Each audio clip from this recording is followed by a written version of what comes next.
국세청에서 차용에 대한 사후 검증 등의 어떤 소명이 나왔을 때 우리가 어떻게 해야 그 차용을 인정받고 넘어갈 수 있겠느냐라는 부분인데요. 이제 크게 두 가지 측면에서 말씀드릴 수가 있겠습니다.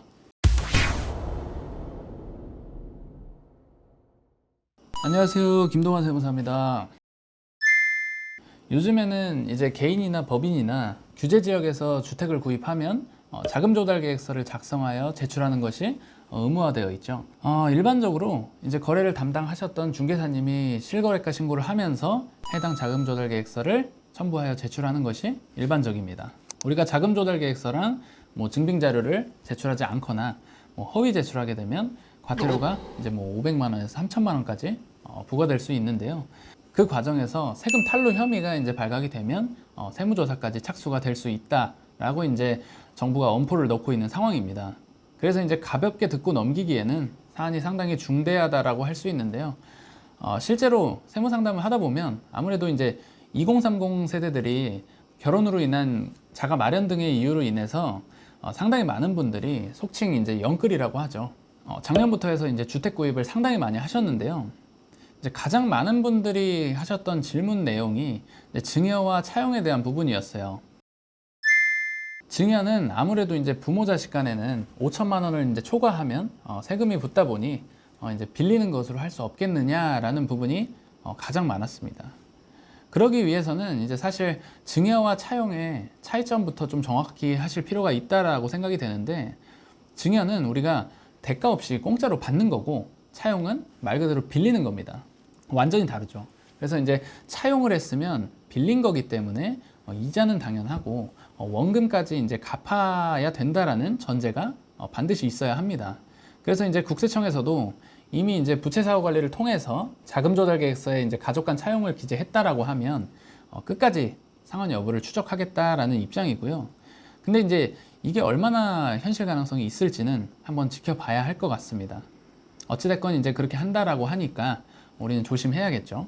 그래서 이런 상황에서 제가 말씀드리고 싶은 내용은, 그러면 국세청에서 차용에 대한 사후 검증 등의 어떤 소명이 나왔을 때 우리가 어떻게 해야 그 차용을 인정받고 넘어갈 수 있겠느냐라는 부분인데요. 이제 크게 두 가지 측면에서 말씀드릴 수가 있겠습니다. 첫 번째는 우리가 이제 그 해당 차용증이 돈을 실제로 빌릴 당시에 작성된 게 맞느냐라는 부분인데요.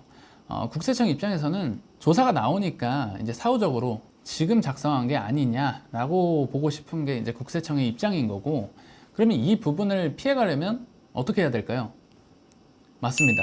우리가 실제로 돈을 빌릴 당시에 작성했다라는 것을 입증하시면 되는데, 방법은 여러 가지가 있습니다. 첫 번째로 공증을 받거나 아니면 내용 증명을 보내거나 확정일자를 받거나 하는 등의 행위로 실제로 우리가 돈을 빌린 그 날을 입증하시면 되는 겁니다.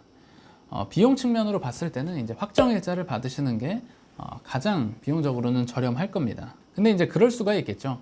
공증을 받는 게 이제 가장 객관성을 갖출 수 있는 것이 아니냐라고 하실 수가 있는데, 중요한 건 이제 그 객관성이 아니라 실제로 내가 차용증대로 그 원리금 상환을 이행하고 있느냐가 이제 핵심 포인트이기 때문에 공증 여부는 그렇게 중요한 것이 아니다라는 생각을 가지고 있고요. 두 번째로는 방금 말씀드렸다시피 우리가 원리금 상환을 실제로 이행을 어떻게 하고 있느냐 하는 부분입니다. 우리가 이제 조사가 언제 나올지 모르겠지만 3년 후에 나온다라고 가정했을 때 실제로 작성한 차용증대로 상환이 이행되고 있지 않다라고 하면 증여로 바로 의제가 될 수 있을 겁니다.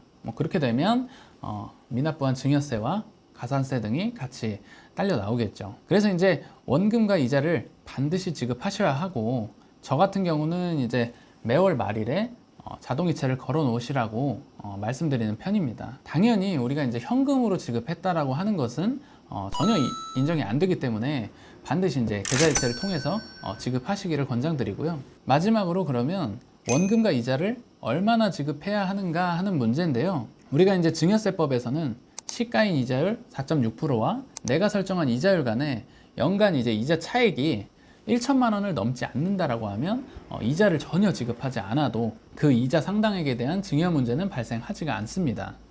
그래서 그 금액을 이제 원금으로 따지면 2억 1,700만 원 정도 되는 금액이고요. 근데 이제 원리금을 전혀 상환하지 않으면 우리가 차용이라는 행위 자체를 인정받을 수가 없기 때문에 우리가 소액의 이자율이라도 설정을 해서 지급하거나 반드시 원금을 분할 상환하셔야 되고요.